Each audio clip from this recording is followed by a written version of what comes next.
sekarang berada di daerah Kabupaten Lampung Barat. Bersama rombongan tersebut juga ikut serta beberapa putra beliau yang bernama Inggo Dilawi, Pemas Irajo, dan Kaling Lawan, serta saudara iparnya yang sakti yang bernama Adi Dimat, berasal dari Tulang Bawang. Rombongan yang dipimpin oleh Siwowati tersebut terdiri sekitar 17 orang. Dengan bermodalkan alat rakit atau rumah rakit yang terbuat dari bambu dan perbekalan seadanya, mereka berangkat meninggalkan sebuah perdukuhan daerah Saloa. Mereka berlayar menyusuri kali atau wais kampung menuju daerah Jawa, Banten. Sesampainya di Banten, pimpinan rombongan langsung menghadap Raja Banten, yaitu Sultan Maulana Samin, untuk menyampaikan niat mereka untuk diberi tempat atau daerah yang akan ditempati oleh mereka serombongan. Siwowati langsung diterima oleh Sultan Maulana Samin dengan baik. Niat mereka dikabulkan oleh Sultan Maulana Samin asalkan membayar uang pengestu sebesar 40 real. Oleh ketua rombongan persyaratan itu disanggupi. Selanjutnya mereka serombongan diberi tempat di daerah Pengabuan, sekarang Cikoneng, bagian Anyar Lor.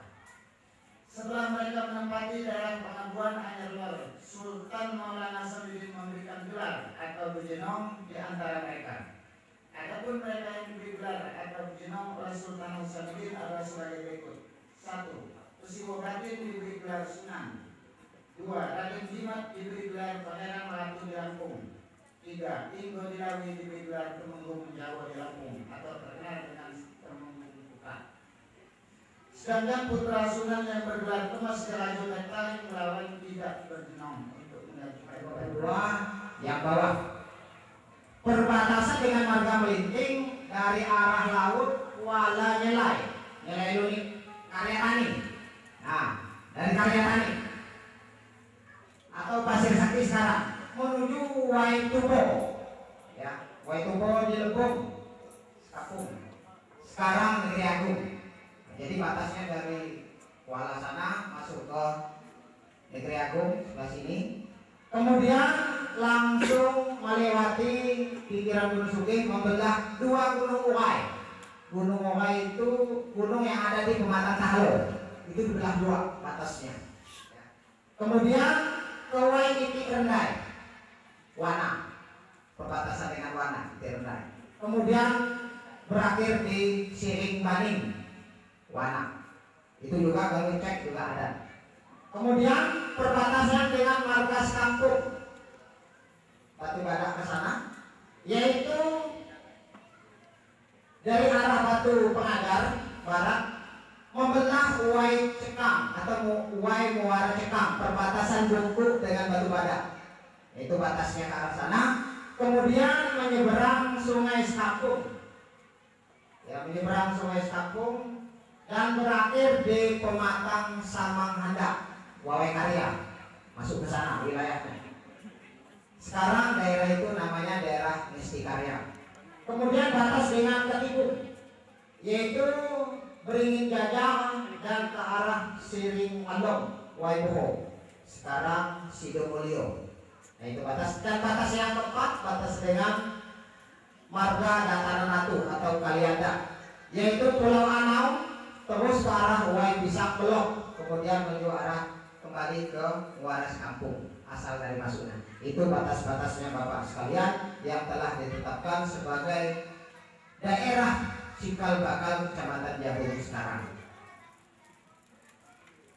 Kemudian rombongan dari Banten setelah diizinkan oleh Sultan Maulana Samin ke Jabung ke Lampung, mereka pertama kali mendarat di Muara Kampung atau Muara Bungkam, bertempat daerah namanya Sampang. Ya, daerah Sampang, nama Labaratu, bagian pinggir laut ke sana. Menemukan sebuah pedukuhan. Daerah pedukuhan itu yang sekarang namanya sudah dikasih nama Desa Asahan. Namanya waktu itu Pengakuan Ratu, kalau nggak salah. Nah, daerah itu namanya Pengakuan Ratu. kebuayan. Ada penduduk setelah ditanya di situ mengaku sebagai buai unyi dan buai mega putih. Yang sekarang buai unyi itu insya Allah mayoritas ada di Asahan, dan buai mega putih itu sebagai besar ada di Gunung Sugi kecil. Dari tempat itu rombongan itu terus menelusuri sungai sehingga menemukan sebuah pedukuhan lagi, Pak. Namanya Samakulo. Itu di Desa Negara Sangka. Ada tempat itu. Bahkan di situ Pak Kapolsek dan para peserta seminar, di situ ada situs sejarah berupa batu lesung. Di situ hidup baru dengan di bawah pimpinan Pesio Batin atau gelar Sunan. Nah, dari daerah ini, Pak, mereka bertahun-tahun bercocok tanam, kemudian berkembang, dan hingga pembagian wilayah-wilayah yang dilakukan oleh mereka hingga terciptanya Jagung, Negara Batin, Bungku, dan sebagainya. Nah, kemudian pada waktu itu secara singkat adanya suatu pembagian dengan rombongan yang datang, ada 12 kebuayan. Jadi pada waktu masuk di Muara Sampung itu menemukan 3 buai Bugis, buai Telagas, dan buai Aji. Setelah sampai di Pangkuan Ratu menemukan buai unyi dan buai mega putih, ditambah buai Pumuko, menemukan buai Cepako atau buai Cepaka, buai Bunga Mayang, buai Mataho, dan buai Poko. Sehingga ada 12 kebuayan di Kecamatan Jagung. 12 kebuayan ini berasal dari berbagai macam tempat. Di antaranya ada juga buaya suping. Sehingga ini sedikit agak menjawab pertanyaan kami. Kenapa bahasa Lampung Jagung ini tidak sama dengan bahasa lain? Kedua, adatnya kok mirip-mirip Pekadun, kok mirip-mirip Saibatin. Ternyata Pak Kapolsek dan teman-teman sekalian, pimpinan kala itu ternyata lebih bijaksana.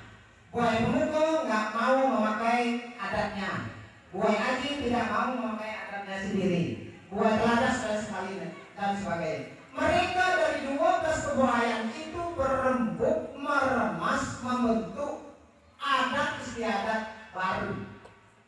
Nah, sehingga yang Suping nyumbang, yang Bunga Mayang nyumbang, yang Pemuko nyumbang, yang Cepaka nyumbang, sehingga tercipta ada seperti ini. Ada mungkin yang berasal dari Pemadun, ada yang dari Melinting, ada. Nah itu. Nah sehingga bahasa juga begitu, Pak Kapolsek dan Pak KPD. Bahasa juga begitu. Ada yang bawahnya dari Suping, dari dari buai kuning, dia bawahnya. Tapi ada yang bawa O, sehingga terjadi kombinasi 2 dialek itu tercipta bahasa Lampung yang sekarang di Jagung ini. Nah itu. Jadi bisa disimpulkan 12 kebuayan itu merupakan orang yang sangat demokratis dan mengutamakan musyawarah. Nah, kemudian selanjutnya dari 12 kebuayan itu atas perkembangan dan membentuk daerah dengan membagikan wilayah-wilayah.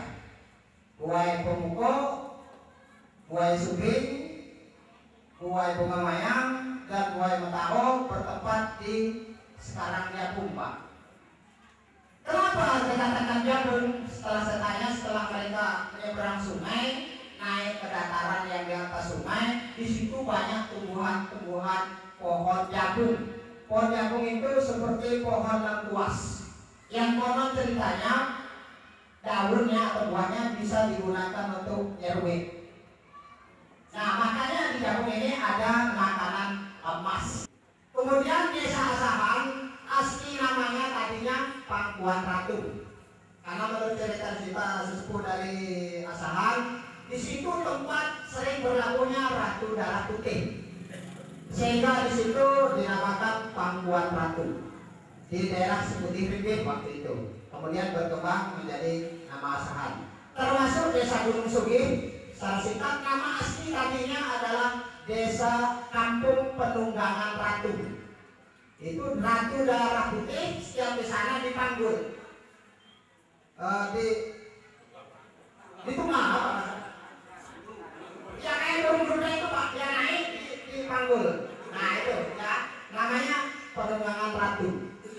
Nah bahkan di situ baru cerita ada salah satu cucung dari Ratu Darah Putih, ada yang dimakamkan di Gunung Sugi Kecil di belakang rumah mantan kepala desa Gunung Sugi Pak Mulyono. Ada di situ Pak makomnya adanya. Juga katanya agak mujarab juga untuk calon kepala desa. Boleh ke sana. Tuh. Nah itu Pak cerita singkat tentang pembagiannya. Secara lengkap memang sudah ada di sini. Dari masing-masing kebuayan tadi Pak, untuk Jakung yang tadinya 4 kebuayan menjadi 29 penyimbang berkembang. Jadi dulunya 4 kebuayan namanya penyimbang bumi dulu Pak, penyimbang yang berkuasa. Sekarang ini sampai sekarang menjadi 29 penyimbang. Untuk Negara Batin 4 penyimbang bumi berkembang sampai sekarang menjadi 23 penyimbang.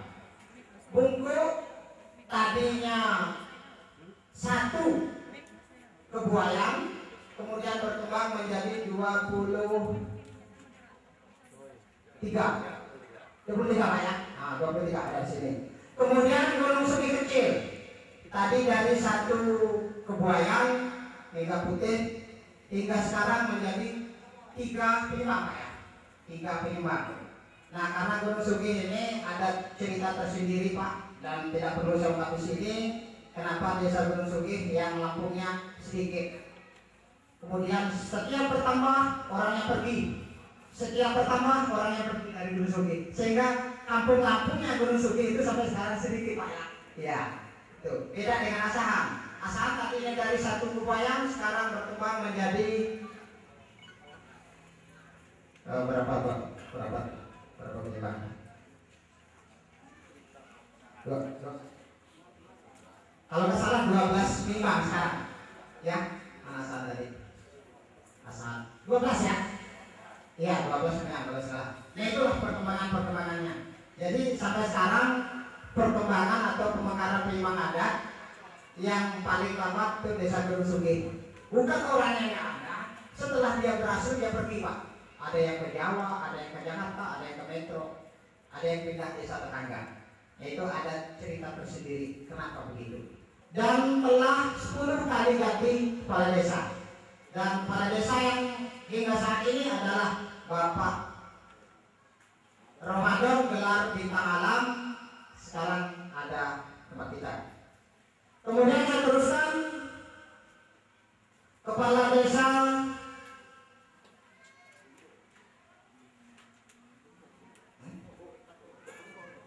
yaitu Temenggung ya, adoknya Temenggung atau gelar Temenggung, namanya nggak ada yang ingat, pokoknya Temenggung Pak katanya. Kemudian terakhir adalah sudah 21 kali ganti kepala desa, yaitu Ahmad Yani hingga sekarang. Mungkin beliau mewakilkan Bapak Sekdes ya, karena ada kepentingan. Kemudian dilanjutkan desa Asahan. Ada desa Asahan menurut tua-tua kampung di sana ada kepala desa sejak tahun 1927. Sejak tahun 1927 kepala desa yang pertama Pangeran Mangkudeso. Nah itu hingga sekarang sudah 12 kali ganti kepala desa, dan kepala desa yang masih aktif sekarang adalah Bapak Muhammad Thohir, masih menjabat. Mungkin hari ini juga belum bisa hadir. Kemudian desa yang terakhir adalah desa Penunggang Atu atau desa Gunung Sugi Kecil. Desa Gunung Sugi Kecil ini memang desa yang agak muda Pak. Dia desa ini ada kepala desanya setelah Indonesia merdeka 1970. Itu kepala desa pertama itu Bapak Abdul Halim atau Dul Halim. Hingga sekarang sudah 7 kali ganti kepala desa yang bernama Agus Sodri. Nah itulah kepala desa.